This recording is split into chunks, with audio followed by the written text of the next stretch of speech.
All right, so I'm going to call the meeting to order at 6:32. Welcome, everyone. On our consent agenda, we have prior minutes and quite a number of policy reads. There are 3 sets of prior minutes and a number of policies. Any discussion around those? Questions, concerns? All right, hearing none, then I'll make a motion to accept the consent agenda. We'll do that by roll, starting virtually. Emily? Is she hearing me? Sorry, what is it? So it's everyone's. Can you hear me? Oh, yay! All right, so we're, This was an absolutely perfect night for you to come to present to the board. Yes. yeah, thank you for your tech prowess. All right, so we approved our consent agenda. Lynn, any need to reprioritize I do not the have any. flow of the meeting? Okay, so that brings us for our visitors and public comment part of the meeting. Looks like, Sue, you've got a group. That's school spotlight. Oh, that's part of the school spotlight. Okay, good, I'm glad I clarified. So Jared? Yeah, you're up, please. And speak to the camera. Yeah. Oh, thank you. Jared Valancourt from Berkshire. At the last meeting, the DEI Director, Michelle Irish, informed the board that an equity audit was to begin immediately and was to be conducted by the Insight Education Group. Comments were made that it was really important to get an outside, unbiased perspective. However, the Insight Education Group is anything but unbiased. Vermont's education leaders recently participated in a webinar called Supporting Equity, presented by this group. It included information indicating that concerns and complaints from people who are accustomed to a disproportionate share of access and opportunity are recognized as an indication of progress. The presenter indicated that colorblindness is considered an equity detour, and the phrase, "I don't see color," is insulting to our friends and colleagues of color, because if you don't see their color or their race, then you're actually not seeing them. It's presumptuous to assume this ideology is correct and reflects the biases held by this group. We've come a long way from when we were taught to judge someone by the content of their character and not by the color of their skin. Information further indicated, we refuse to equivocate on racial justice. Educators who resist anti-racist measures should feel uneasy and isolated on the outskirts of their school's institutional cultures. I mean this literally. These educators least invested in racial equity should wonder whether they belong. Our teachers and staff should not be distracted nor feel compelled to validate ideologies specifically regarding racism and gender identity. They also should not feel silenced if they are opposed to doing so. In an article entitled 5 Key Lessons Learned on Racial Equity in Schools, Insight Education Group's co-founder wrote, "Examining whiteness must be a central aspect of the work. I had never reflected on how my whiteness impacted my thinking and my inaction. It is not until we acknowledge the impact of whiteness and the structures of white supremacy that we can truly examine how it has served as a measure against which all other races are compared. Whiteness sits central to the conversation on racial equity. We have been raised in a society that was built on white supremacist beliefs, but then spent centuries pretending that this wasn't the case. Now, some people may agree with this ideology and even want to raise their children with it. That's on them.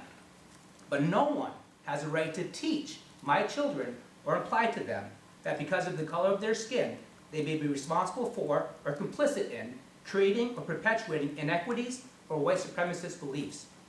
Know that when you get the results back from the equity audit compiled by this group, it will be conducted through their biased lenses as demonstrated in their trainings and writings." Thank you.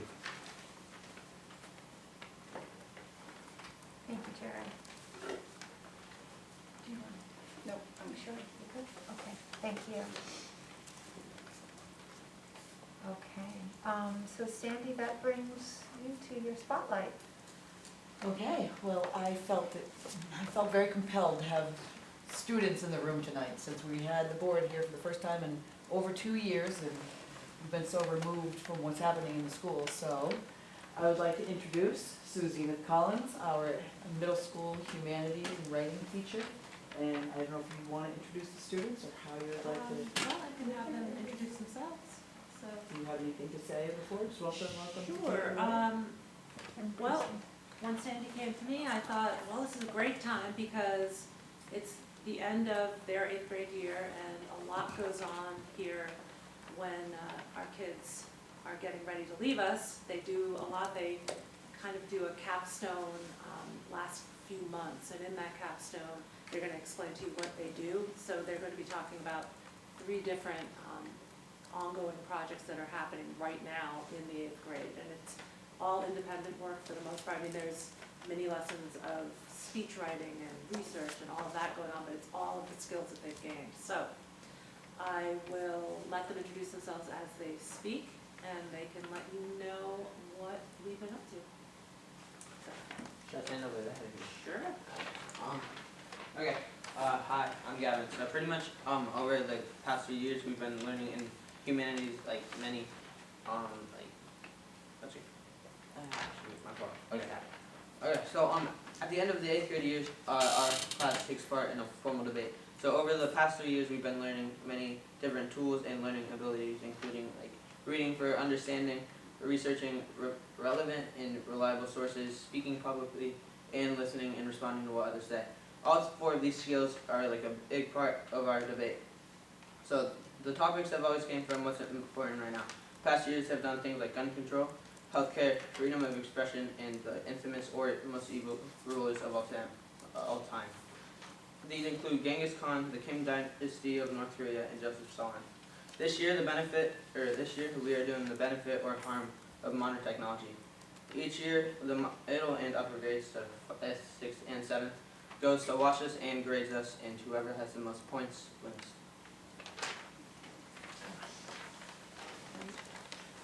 So I'm Emily, and as Gavin explained, he explained a little bit of debate. So how debate works is we're given a topic, and so we pick questions, we develop questions as a group. So our questions this year was social media, and like how technology affects our generation with social media, how personal technology is affected by, how it affects warfare and like military, and how it affects business and economy. So how we run the debate is we have this coconut, and it picks our group, so we don't have a choice over who picks the group. And then, yeah, his name's Hamlet. Did you say Hamlet? This is Doomlet. Perfect. He's Doomlet. still around. Oh, Doomlet, the coconut. Yeah, coconut too. He decides everything. So then, after we pick our groups, we pick the sides. So we have team negative, and then we have team positive. And the reason like we picked out the coconut is so that we can't pick a side that like we strongly believe. We have to have a side that we don't really know much about, so we have different views about it.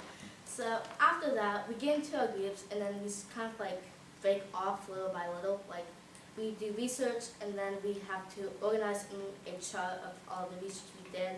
Then we have to make an argument of like how we're going to debate and how we're going to defend this topic. And then we have to make rebuttals for the argument to make it stronger so the other side can't come at our debate. And then, yeah, that's it.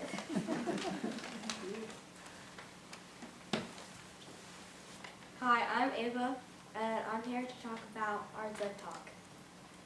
Zed Talk is a way to discover topics that we're passionate about or we want to discover. How it's laid out is, have you guys ever heard of a Zed Talk? A TED Talk or Toastmasters? So we're doing a TED Talk at the 8th grade level, and before we choose our topic, we watch about 10 TED Talks or Toastmasters about the topics we want to address. Then we choose our topic or social issue, such as bullying, harassment, eating disorders. Research what the experts have to say about the topic, then create our own unique thesis statement about our topic. We then do research or interviews to gather information that can support or prove our thesis. And we write and deliver a TED Talk-like speech with visuals and all the components of a TED Talk. And this is an all-year project. We start around October and we present in June. So my topic is childhood apraxia of speech. I can truly relate to this topic because I had it when I was younger. And from when I was about 2 to about 4.5. So childhood apraxia of speech is when the functions in your brain doesn't function to the motions of your mouth. So the child knows what it wants to say, but it can't find the words to get it. So I had to go down to Needham, Massachusetts and get therapy. And so in February, I had an interview with one of the speech linguist pathologists that helped me. And so we had about a 45-minute interview, and it was great talking to her, and I got a lot of information. I took notes, and now I'm over halfway done with it, and I am really excited to perform it. Thank you. Hi, I'm Ruby, and I'm here to talk about creating your own civilization, which is an alternative to ZED Talk. So it will be filmed like a ZED Talk, and you'll present it like a ZED Talk, but it's different where you don't get to choose a topic to write it about, you choose a place. It's as if the globe had been completely removed of all existing countries, and you have to build a country wherever you want, and it helps you deepen your understanding on how civilizations in history and current society work and operate. The main points of the minimal characteristics that we need to include in our presentation will be locations, so make sure there's stable food supply, water supply, and climate where we can live. Social structure, so feudalism was an example in the Middle Ages. We learned about that in 6th grade. Yeah. And so you probably wouldn't want feudalism because there's few people at the top, and then everyone else, 95% of the population was serfs, and they didn't have the opportunities that other people had for medical care or health. They had to provide the people above them with the food and labor that they performed every day. And then we have to create a stable economy so that everyone has the same opportunities and there's equity for all. And then everyone, our governments need morality, so standards that the country is held to, and every citizen will be expected to follow these rules. And then communication with other countries or citizens around our country will be formed, so we can use modern technology that we have right now, but it has to be in our own form that relates to our country. And then culture and defense. Culture applies to all of the other topics that I just went over, and then defense. We can have allies with other countries that our classmates are building so that we know we are safe and won't be attacked at a moment's notice.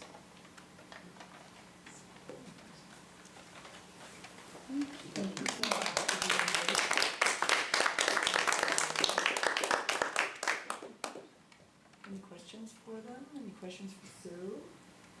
Do your, Go ahead. oh, sorry, do your parents get to come to the presentation in June? So the debate or Or- so we film the ZED Talks and the civilizations, but we are hoping that we'll be able to, because last year we had to stream the debate, so we held the debate in here with just the 8th grade, and then it streamed to all the classrooms. Cool. So if we stream it, we can stream it to the parents so that they can watch it as well, while it's going on. So the debate will be on the 2nd and 3rd, so the Thursday and Friday, first Thursday and Friday of June, and then their filming will be the 7th and the 9th of June. What time of day is that? It'll be first thing at 9 o'clock in the morning. So we'll send it out. What I'm hoping to do is get it in the newsletter so that that streaming address will be there so that people can sign in and they'll know a week ahead. So So I'm curious if the students could speak a little bit to the debate. So typically when you debate about something, it's because you've chosen something that you believe in. Did that little coconut result in people having to debate a side that they disagreed with personally? Okay, pretty much that's the hard part about it. So you don't really get to choose what you want to debate. So if you're really on like the other side, you still have to choose a way to like debate it, even though you agree So with it. case in point, most of my gamers are on team negative. Like 75%. Pretty much, yeah, if not more, yeah. So it's, They're all that's negative. a skill in itself, Yeah. of being able to take that So, other for perspective. instance, when we did gun control a few years back, Mhm. many of the kiddos who were either anti or pro ended up flipped. When we did the presidential, the primaries, when we had 4 different people, most kids did not get the person that they were supporting, and they had to do research on the other person. So that is kind of why we do the randomness that we like. And then also like the good thing, she told us a bunch of stories about how like it kind of helped them change their like It perspective. didn't really change, but they said, I learned something from it, Mhm. and that's where it's at. Yeah. So, yeah, some of them said, I still believe in, but I never knew that about, Mhm. which is huge. Great. Thank you all so much for coming to Yes, share. It's thank you. awesome to be in a school and to get to hear from students. Thank you for having us. You are, what time is it? It's College? 6:50. Okay, so your parents are coming in like 15 minutes. You're welcome to go to Yeah, like, another location, or you're welcome to sit there. you wanna say here and see what things are like? Great. Thank you all so much. It's wonderful. I hope you have a great rest of the school year. And congratulations on your upcoming graduation. It's very exciting. All right, so Morgan, you are up with financial update. I actually didn't bring much for you this month. I sent your financial report out a couple of days ago. I don't have any action items this month. I will be bringing next month the documents that I'll need approved for our tax anticipation note, which is how we fund the schools for the late summer, early fall, before we start getting money in from the state and from the individual towns. In terms of where NMV is gonna end at the end of this year, you know, it is still guesswork, but I think you're gonna have a healthy fund balance again. It's not gonna be as big as the one that we had last year. We've got a number of relatively large projects going on that will incur some costs this calendar year, or this fiscal year, and to the extent that we can, we'll pay for those out of the general fund rather than the capital reserve funds, as we've done in the past. And then as we kind of close in on that, we'll just remind folks that for the FY23 budget, we put $605,000 into basically buying the tax rate down for that year. That's the money that was left over 2 years prior. That's going into budget building next year. If you have less than the $605,000 to bring forward, you're sort of already starting in the hole in terms of your tax rate. If you have more, you have some flexibility to keep the tax rate level, even if expenses are going up or if the legislature changes something. And Lynn's gonna talk later about things that the legislature's changing, and so I'll put that 605 figure out there, but we still don't know what the rules are gonna be for setting tax rates next year, so if things move quickly, we could be in much better shape in terms of the Act 173 changes and the pupil weighting changes. And high school numbers, are we? We Getting a sense of probably those put yet? our second to last high school tuition bill through, and that'll be the big driver for what surplus we have is, we definitely had fewer than budgeted. Okay. Great, thanks, Maria. So, is that everything, Maria? That's it for me. All right, so Lynn, you're up. Okay, so I'm gonna start off with personnel.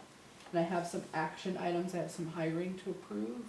So I'll start off, I'm gonna name these teachers who we have hired for next year.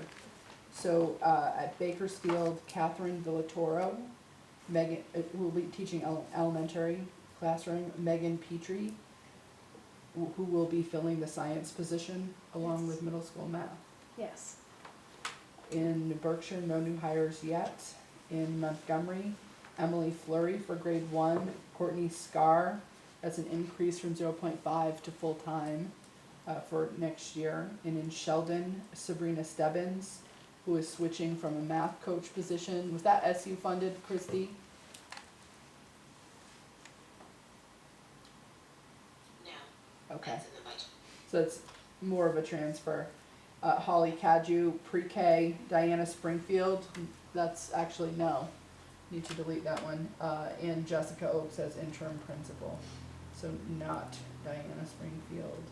That one did not end up happening. So would ask for the board to approve hiring for those positions in NMV. Can I just ask one question? Lynn, I think Ava Valenta had been hired as well for you. That is the best screenshot I I know, have seen right? since we've been in Zoom meetings, Lenny. It's like tummy time over there. Yeah, we're working on some stuff. Aw. Okay, I think B. so Ava Valenta, grade K, correct? Yes. Okay. Did you get the interventionist that Christie's moving from CFP to local? Christy, do I have your interventionist from CFP to local? Yes, I would like to switch, Nick McKinney from CFP to the local budget. Thank you. Okay, so I just added into, from what I originally told you, Ava Valenta to teach kindergarten in Berkshire, and Nick McKinney to teach intervention at Sheldon. All right, I'll make the motion to approve that hiring. We'll do it by roll. Emily, Aye. Erin, Aye. Lisa, Aye. John, Aye. Miranda. Aye. Kat. Aye. Arlene. I'm recused. Oh, right, thank you. And Mary is an aye. So we have notice of some additional teachers not returning next year. We don't need action on these. In Bakersfield, Kim Brown, the math coach, Chelsea Ellis, grade 3, Ella Church, grade 1, and Kayla Wood, PE and health. In Berkshire, Amanda LaFave, grade 3-4, and Christian DeFranco in grade 1. I don't have any additional leaving in Montgomery that I have on my list. In Sheldon, Monica Wilkes, grade 5, Nohia King, PE, Leslie Rainville, the literacy coach. In terms of retirements, we do have one additional retirement request. Lynn, I'm sorry to interrupt. On the agenda, it says those are action items. Is that incorrect? It's incorrect. Okay, just double Yeah, check. they're just not signing their contract for Gotcha. next year. Cool. Just more information. So Holly Crispell is a paraeducator at Bakersfield, and she's decided late that she would like to retire for this next school year. So she is not planning to return next year. So in the support staff master agreement, you have a December 1 deadline for notifying the board for the retirement benefit. You have taken some requests previously throughout the pandemic when people have made late decisions. Holly has requested that the board consider allowing her to buy back her leave, or the board buy back her leave like it's written in the master agreement, even though she's notifying after the December deadline. So there's two pieces. One is to accept her resignation. And actually, sorry, that part's not action. It's the one action is about whether or not you want to allow her to buy back that leave. And I believe it's $25 per day, Morgan? Yes. Historically, have we ever done it before? We have done it during the pandemic. We have done it a few times because people have, for a variety of reasons, the pandemic has been really hard on people. And there have been some people, I believe at this point, all three boards have made some exception. Exception to the buying back of the days To the or December one. the missing the deadline? The Because deadline. that exists, that's codified Yeah, in the master agreement. they've made an exception to missing the deadline. Gotcha. Just to be clear, the But I deadline, think at some point, we'll have to declare the pandemic over, but my understanding from folks who work in schools is they really aren't feeling that the pandemic is over and it's still affecting them. So I would make a motion that, we make an exception, through the end of this school year for people who decide to do exactly what she is asking us to do. You wanting to make a broad motion, Lisa, or a motion specific to this request? Specific to this request, but with the thought process that if someone else comes forward in the next few weeks, wanting to do the same thing that, it really is probably pandemic, related and that, people have had a difficult time making personal decisions about their employment during this time. and just to be clear, the calendar date, December 1st, year prior to when you're going to retire for the next school year is the Yes. normal practice in the master. And we do that because December 1st is still within your budgeting season. Right, So you budget for that amount of money that you're gonna pay people. I see,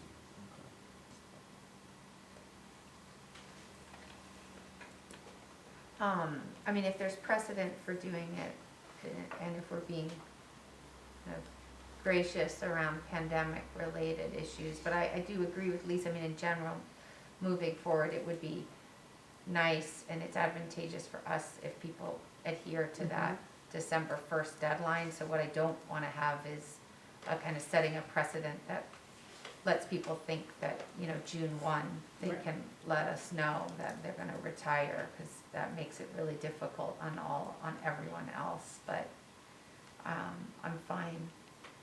So Lisa had the motion on the table to, accept her late retirement notice and the buyback of days. We'll do that by roll. Emily? Aye.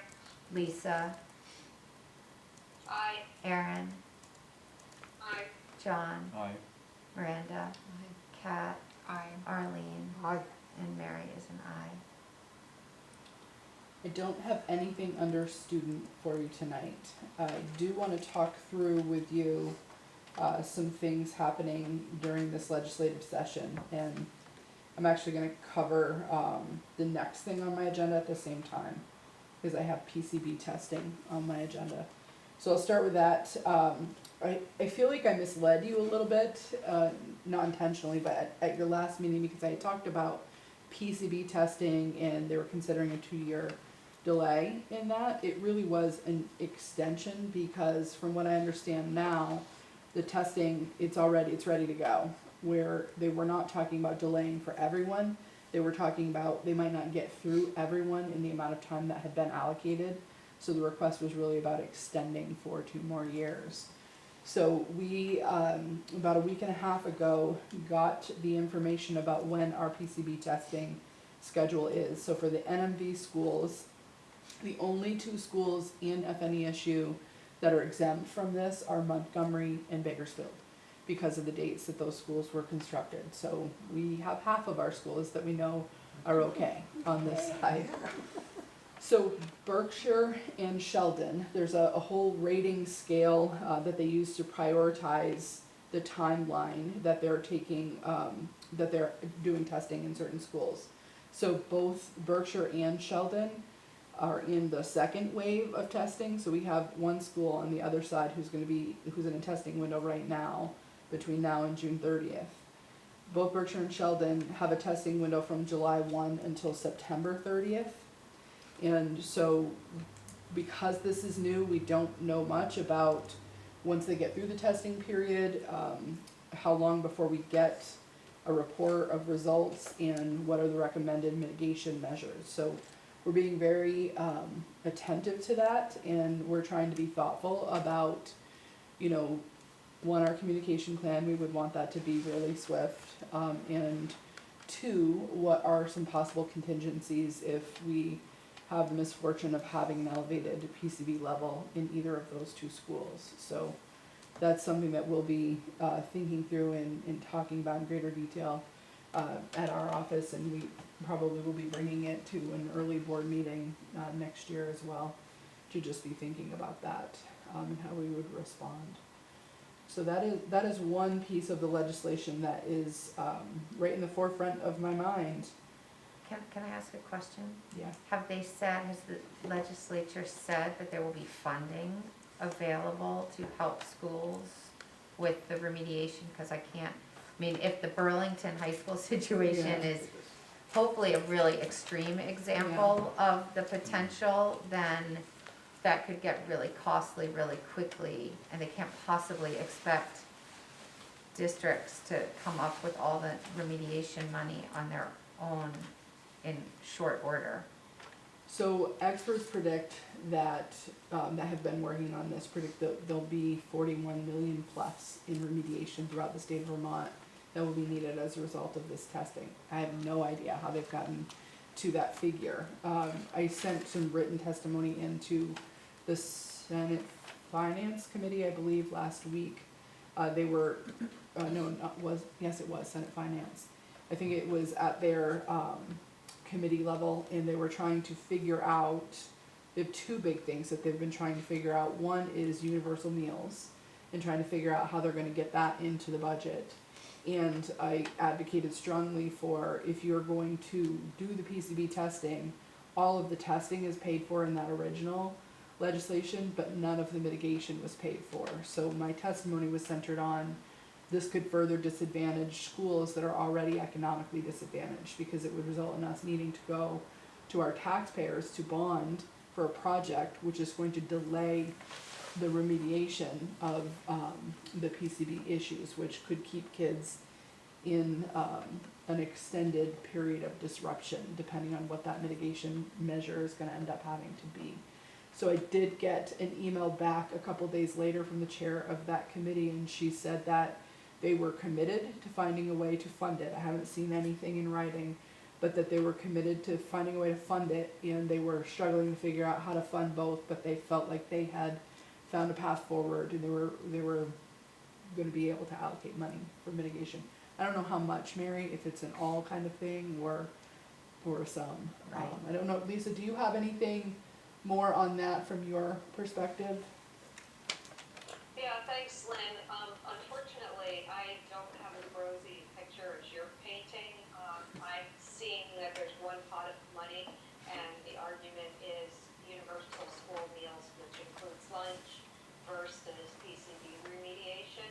And I know this Senate education position is more towards the PCB remediation rather than universal school meals, because the school breakfast program will continue, and there is a federal program for students that are on free and reduced lunch. So it's not entirely necessary to have universal school meals. So I think that's the way the Senate is leaning, but the House doesn't agree with them. So there's a limited pool of money, and both are worthy causes. So it's going to be up to someone to hammer out how much goes to each cause. I also don't know how they arrived at that remediation figure of $41 million, but that's sort of the number I've been hearing that's been kicking around.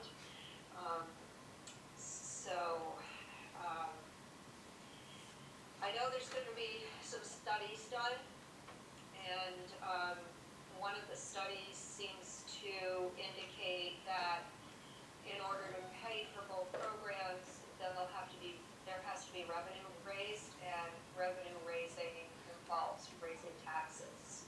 So they looked at, or they are going to be looking at, a number of non-traditional ways of funding school costs, such as taxes on sugar-sweetened beverages, for instance, and other things that we don't typically tax at this point in time and used for education-related costs.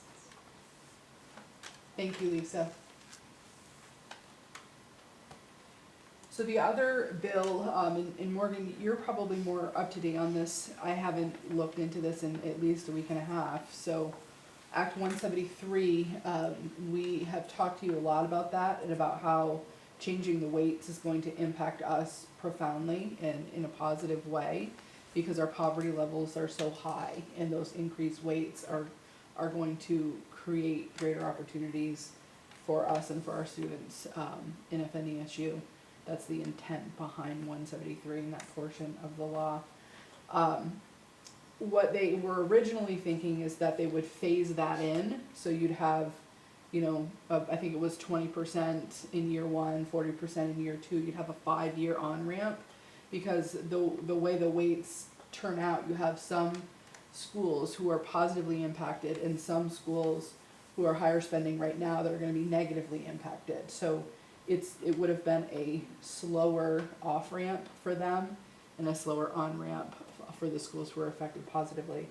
What I have heard most recently is that that piece of the legislation has changed, so there would still be the slower off-ramp for the schools who are going to be negatively impacted by the change in weights, but that the last thing I heard that was that the schools who were going to be positively impacted, they were going to give access to all of the funding in the first year, rather than having that 5-year roll in. Have you heard anything different since then? The only thing that I've heard is that the bill's in Senate Finance now, and the debate that we talked to you about last month around whether it's equalized pupil or block grants seems to be resolved, and the Senate is going to approve the House's version of that piece of it. But that, I got that today, and that's all I heard. Oh, There's you know the nothing about weights, the right? weights. Adjusted weights. Lisa, on any of these, feel free to jump in if you have something that I've missed. So I definitely am not paying attention to it as in real time as you are. So school meals, Lisa's already talked about. I think that I had tipped you earlier in the year to S162, and in that bill, it was intended to give teachers some leeway to be able to break contract essentially at any time, and it would have really significantly disadvantaged us because we continue to be a place where teachers come, and then we have a relatively high turnover as they transition into Chittenden County area.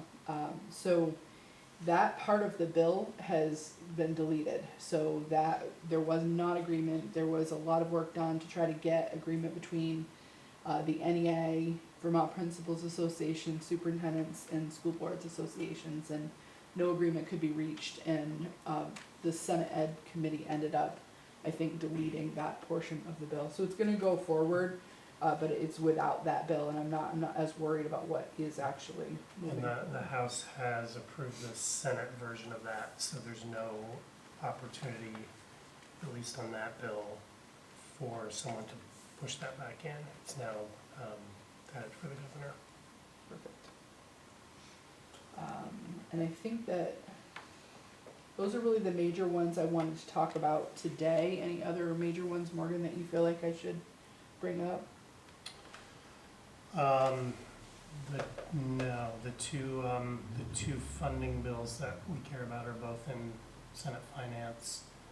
The teacher pension bill had gotten some press. The Senate overrode the governor's veto 30-0.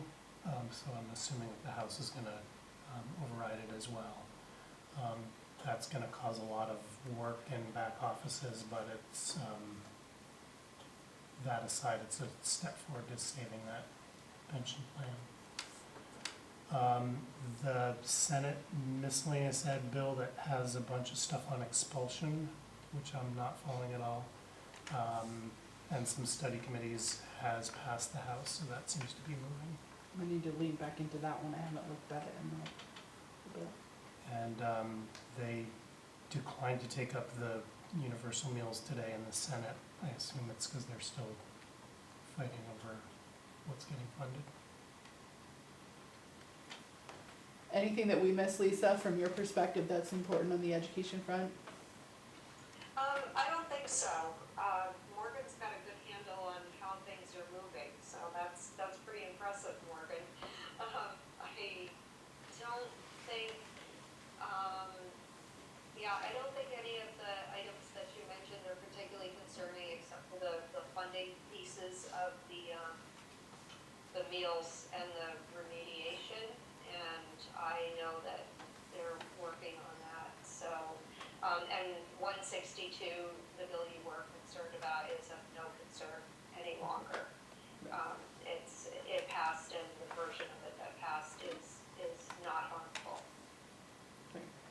Thank you, Lisa. I appreciate having you on this board. You're very helpful in making sure that I'm not missing anything on these updates. And I always have this meeting before the other district meeting, so it's very helpful. You inform both. So next on my agenda is a conversation with Melissa Wood about our NMV preschool programs. So Melissa couldn't be here in person today, but she's going to present virtually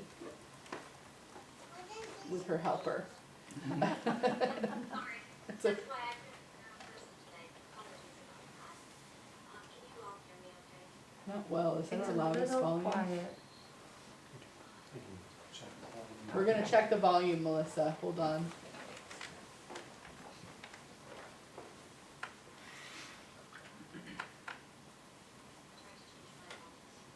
I wonder, was it you that I was in the meeting with that it might have been your headphones too? Alright, the volume or the sound is a little less filtered now, so apologies. So-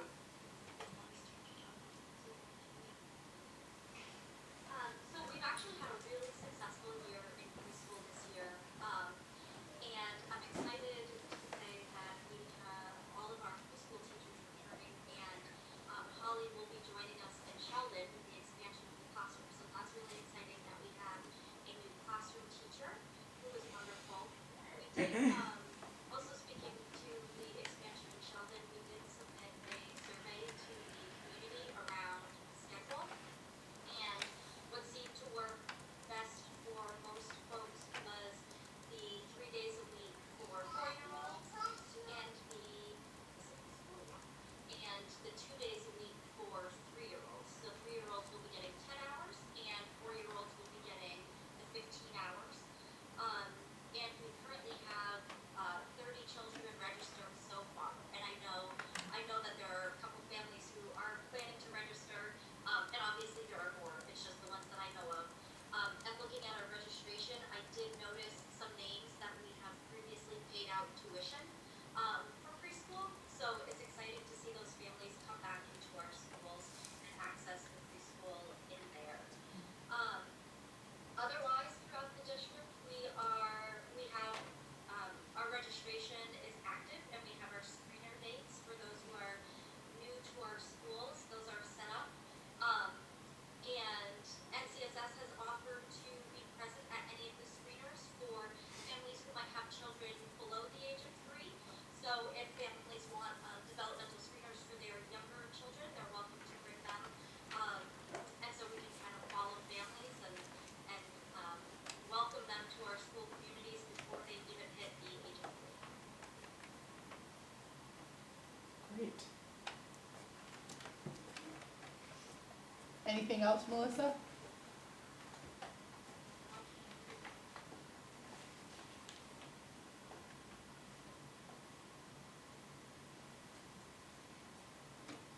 Somebody say something. Can you hear us? Yes. Okay. Did you have anything else? That is it for now. Awesome. So we've had Melissa now, she's wrapping up her first year in this position as director for early childhood programs, and it's been really exciting to see when we have someone who really can dedicate time to our early childhood programs where we can go with it. So I know Melissa has some work on her agenda moving forward with the summer, some curriculum work and doing some really good things, so it's exciting. to see. I'm looking forward to seeing that Sheldon pre-K program grow. It'll be really great. Yes, there's great work planned for this summer, more that I'll report on at the FNESU meeting, and some great work that we have planned for next year too. So it's just really exciting. It's a great time in early childhood, obviously in our district, in our supervisory union, and throughout the state. There's a lot of work in early childhood to be had right now. It's awesome. Thank you, Melissa. Thank you. And did you have any Nice. questions, anything? No, it's great. 30 kids, that's great Mhm. for at Sheldon alone. Okay. That's wonderful. And to be pulling back some of the tuition Mhm. kids is great. That was part of the goal. Yeah, it's nice when it works. So I'm gonna just talk for a moment about the Sheldon leadership model. So when we went through the principal hiring process, which was a little more complicated than other searches, we ended up deciding to do the one-year interim position, and we have hired Jessica Oakes for that. At that meeting, we decided to shift to having an assistant principal model as well. So we have that position posted, and I am wondering if, I don't exactly know the timeline yet, because I'm gonna wait until I feel like we have an adequate number of candidates in there. We don't have a lot yet, hopeful, and give it a little bit longer. If there are board members, one or two, that might be interested in serving on the interview committee, this is not gonna be a screening process like a principal search. It'll be more like, a more traditional hiring process. So, one or two participants. I'll join. I'd be okay if we did 3, because we're not gonna have a board process, and you don't have a quorum with 3, Okay, so I think it would be fine. great.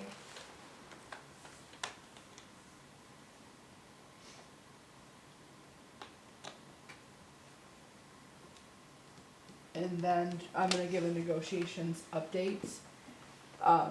We, as you know from our last meeting, we ended negotiations after the 3rd session. We were a little bit in a standstill, and we could not come to an agreement, even though both sides were relatively close. I shared the details of the percentages that were on the table for the offers, the dollar amounts.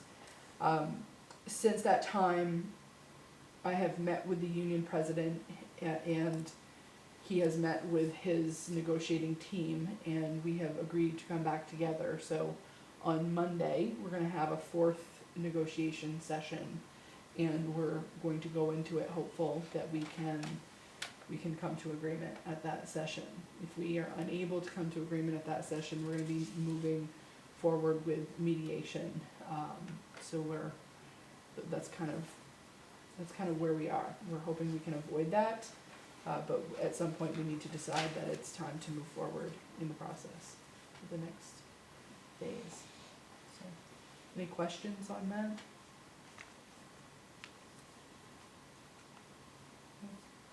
Okay, I have nothing else for you. Okay, thanks so much, Lynn. So that brings us to principal reports. Rhoda, do you have anything that you want to highlight from your report or add to it? I don't think so. I had heard, I wasn't able to go to the ROAR presentations on Monday, but I've heard good things, that kids really liked the presentations and had a good time. It Other looked than like a that, great program. yeah. Yeah. Good, thank you. How about you, Lenny? Anything you want to highlight from your board report or add to it? No eventful information to add. I think I audited. I got a little bit of data brain. I can't remember anything specifically that was concerning on my report anyway, but I don't think I have anything to add. Okay, thanks, Lenny. I mean, it looked good, and I hope that you enjoy your parental leave and time with your little one that's coming up. And we'll see you on the flip side. Yeah, I think she's my favorite student, but she's some classroom management skills. Perfect. Sandy, anything you wanna highlight or add to your board report? I just mentioned in my report that I'd update the board about my hiring process for first grade, but that came out in Lynn's report. Yeah. And the only thing I wanted to mention is that I've been really bragging about the artwork in the hallways, because our art teacher has just been stepping it up with the learning targets and everything else. And she went one step further. She's an art show starting tomorrow at the MCA, and she left the artwork up because we're having a board meeting in here tonight, so feast your eyes, and she's taking it down tomorrow. And it's Scrambling to And figure it out. getting it started, wow. And then it's gonna be at the MCA, Tomorrow night, the opening reception is 5 to 7.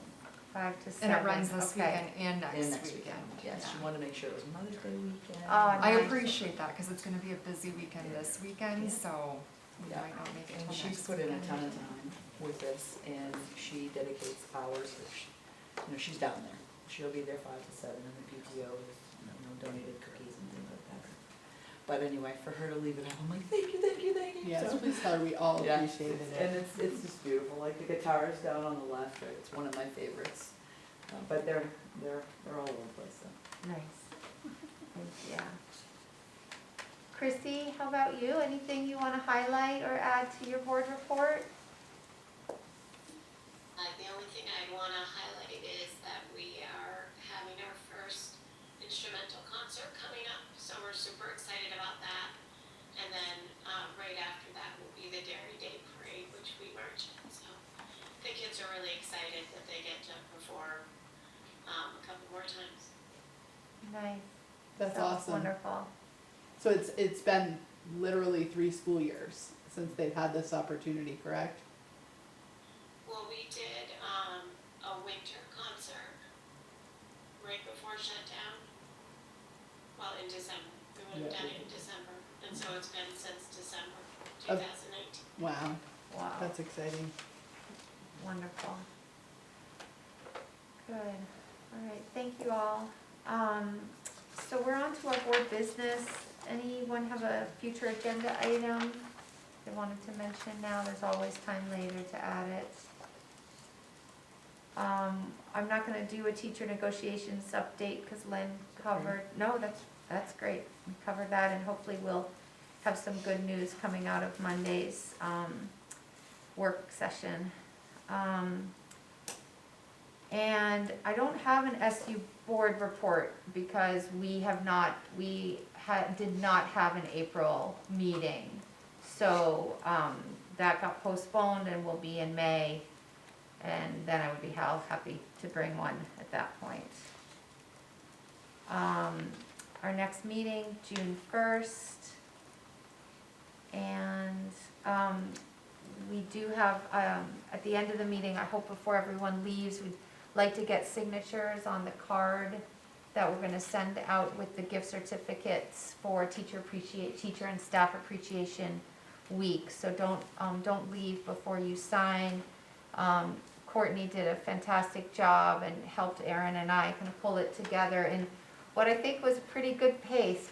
We got it done quickly, so, for folks who may not know where we landed with the teacher appreciation, we picked a local business in each of the 4 towns and sent out a survey asking people to pick a gift certificate from one of the 4, and if they didn't reply to the email, then they would kind of automatically get the gift certificate that corresponds to the business in the town in which they work, which school they work at. And we picked,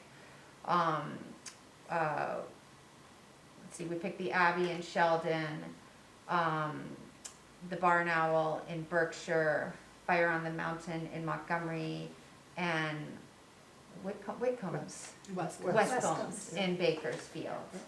So those are the gift certificates that people will be getting along with the card from the board, and hopefully picking up all the gift certificates tomorrow and getting them sorted, and 2 people on Friday, I think, is the goal. It may spill a little into Monday depending on how quickly the sorting and then delivering goes. I predict it will be better than socks. What's that? I was thinking The that. sorting. Come on, don't you wanna do the socks again? Jacob said, Darn tough he project. said, you're not doing that sock project again. He said, you almost had a nervous breakdown the last time you had to sort the socks. Did anyone get pictures? Because there should have been pictures of you in the midst Oh of like my gosh, I mean, hundreds of pairs of honestly, that was really, never again, I will Oh never my God. volunteer for a sorting experience of that, that level. No, this will go much more smoothly. All right, anything else from anyone that folks want to share? I just want to say thank you. Oh, sorry, I just want to say thank you for working so hard on that. You're doing a great job with it. Oh, thanks, Lisa, my pleasure. And Erin too, and Courtney did a lot of the heavy lifting. We made it a good team, the three of us. I second that, thank you Yeah. all you guys have done on this. Yeah. Question about signatures on the card, because some of us are not there. Is there a way either we can stop and sign, or can someone sign for us? I would rather sign myself, but Did you see how? Yeah, you absolutely. I would say if you could connect with Courtney tomorrow at the central office and find your way over to the central office during business hours. okay, I And can do that. I mean, Courtney is such a tech I mean, she Well, might be able to figure out a digital. If you wanted to send her a digital signature, she can paste it into the card if that works for you. She will not take any loans out in your name or anything like that. Very trustworthy. No, I was a little worried. So yeah, so connect with Courtney if you want to come do it in person, or if she wants, if you want to do some sort of digital. She's so excellent at that kind of stuff, and she'll be able to do that. All right, great. So anything else, folks? We're all good? Okay, well, I'll make a motion to adjourn at 7:37 by roll. Emily, Lisa, Aye. Aaron, I John, Aye. Miranda, Pat, I Arlene, Aye. and Mary is an aye. Thank you all so much.